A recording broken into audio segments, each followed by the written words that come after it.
Water. According to the chronicles, in 1472, Abbot Karl Gestinsis was arrested on the basis of a false denunciation and interrogated in connection with having caused a certain prominent lady to fall ill.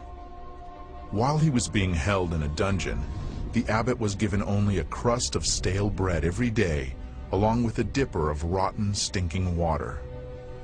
After 40 days, the prison warden noticed that Father Karl not only had not gone into decline, but he even seemed to have gained health and strength, which only served to convince the inquisitors that the abbot had connections with dark forces. Later, Karl Gestinsis confessed under brutal torture that he had recited a prayer over the rotten water he was given, thanking the Lord for bestowing these trials upon him. After that, the water tasted bland and turned fresh and clear.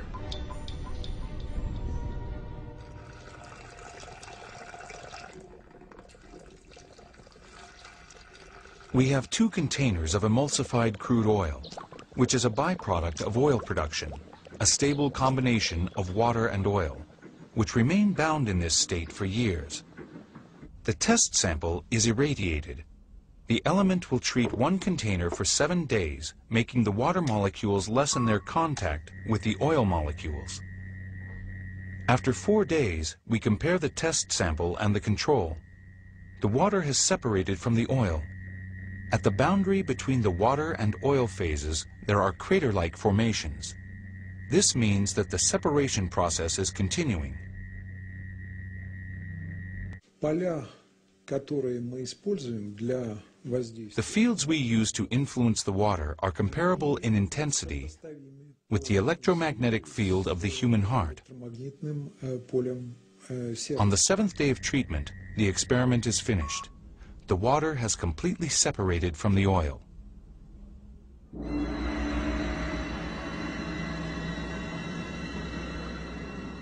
Experts estimate that oil men have accumulated around 1 billion tons of emulsified crude oil. It cannot be used for industrial purposes. Ultimately, they get rid of the emulsion, pouring it right onto the ground. And then, horrible sludge lakes are formed in the oil fields.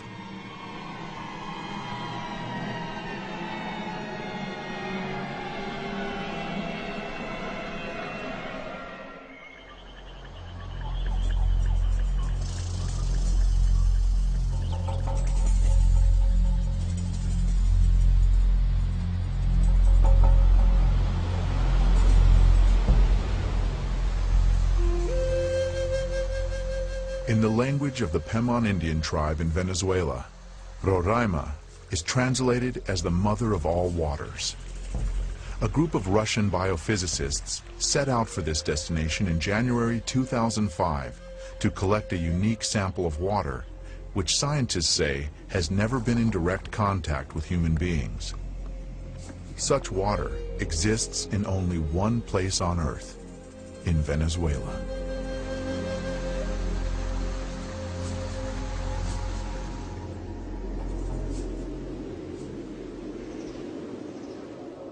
According to one hypothesis, a continent called Gondwana existed in the southern hemisphere during the Paleozoic era. Powerful tectonic processes occurring in the Earth's crust 3.5 million years ago split it into several parts. As a result of these changes, some segments of the continent sank, while those resting on granite substrates remained at their previous level. Elevated plateaus were formed, which the Indians called tepuis, meaning pillars. Roraima is the largest of them.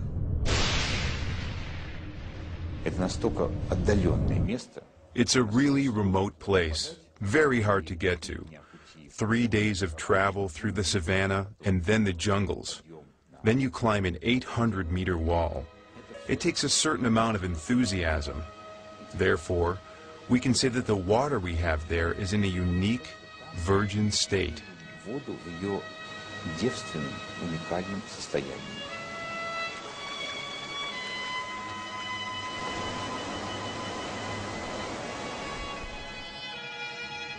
there is always a large cloud over Roraima.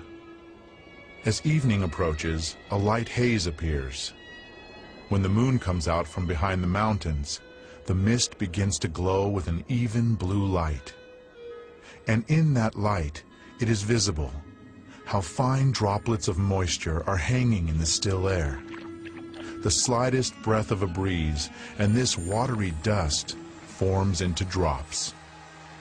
This is the origin of the rain which rushes down in countless waterfalls.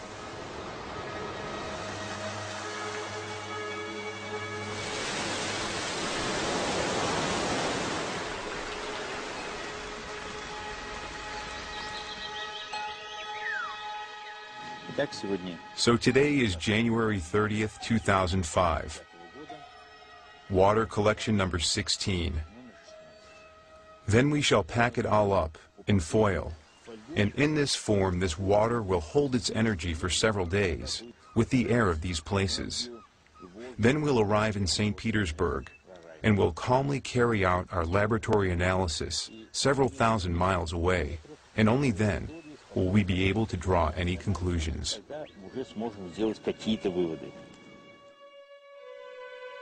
Professor Korotkov's laboratory has developed an instrument that can determine the energetics of water. It works on the basis of the Kirlian effect. Everything that enters a strong electromagnetic field begins to emit light. The greater energy the object possesses, the brighter it shines. The water from Venezuela was compared with ordinary drinking water. We can say that this water is not double, not triple, but it is 40,000 times more active. So these are really two fundamentally different substances. And water of this type, this water, which immediately activates the body, it activates the whole system. That's why there, where the Indians, despite the deprivation in which they live very long lives and are very happy.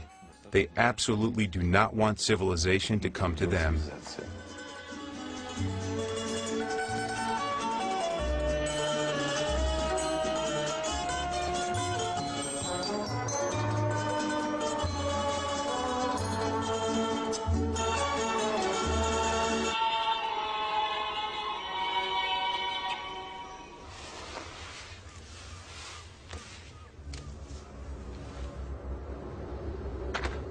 In the late autumn of 1632, a poor farmer named Gens from the village of Enningen in Hessen, an orphan who didn't remember his parents or where he was born, set off for southern Italy to seek a better lot.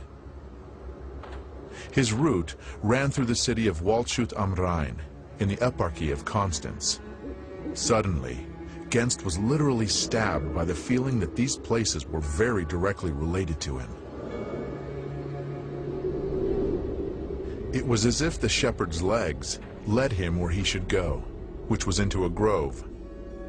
Entering it, Gens looked around. Not far away, a spring was coming right out of the ground. The young man approached it, bent down, and drank the water. Many years later, he told his grandchildren the story of how the water had given him back his memory, so that he recollected these places, and his father and mother, and the house in which he was born.